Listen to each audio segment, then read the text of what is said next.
Si je te parle de protéines, qu'est-ce que ça t'évoque? Est-ce que ça te parle?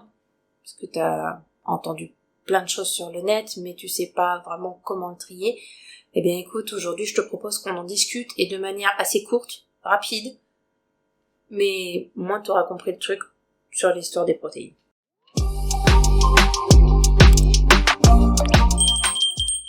Comme je te disais, il existe 2 types de protéines dans la nature.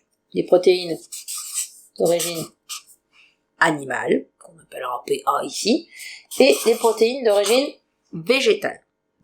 Protéines animales, elles, pardon-moi sur la qualité de mon super stylo, imagine que c'est un collier de perles, d'accord? Et chaque perle s'appelle un acide aminé.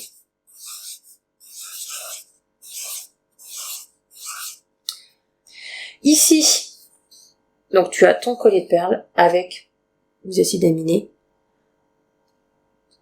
qui constituent ton collier de perles, ta protéine.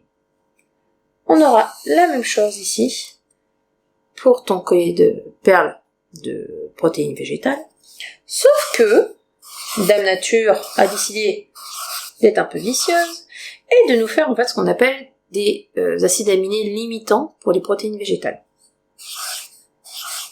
D'accord? Donc en gros, ça te fait un collier à trous. Alors, ce qui se passe, pour avoir la même qualité de protéines que les protéines animales, il te faudra tout simplement compléter, en fait, varier surtout les sources de tes protéines végétales.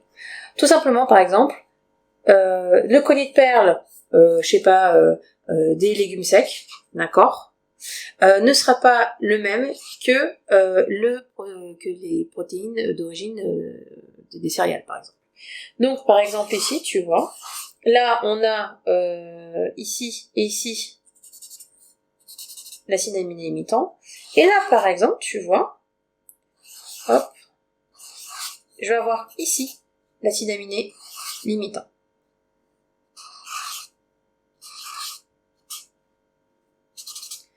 Mais quand je vais compléter les céréales et les légumes secs, qu'est-ce que ça va me faire? Eh bien, je vais couvrir tous mes besoins. Tu vois? Donc, je vais avoir la même qualité de protéines. C'est comme ça que sur un plan végétarien ou végétalien, on couvre les apports, tout simplement, en faisant attention à bien mixer les sources de protéines végétales pour couvrir les besoins en protéines animales. Si ce type de contenu t'a plu, n'hésite pas à t'abonner, à activer la cloche des notifications et à mettre un petit pouce ou un commentaire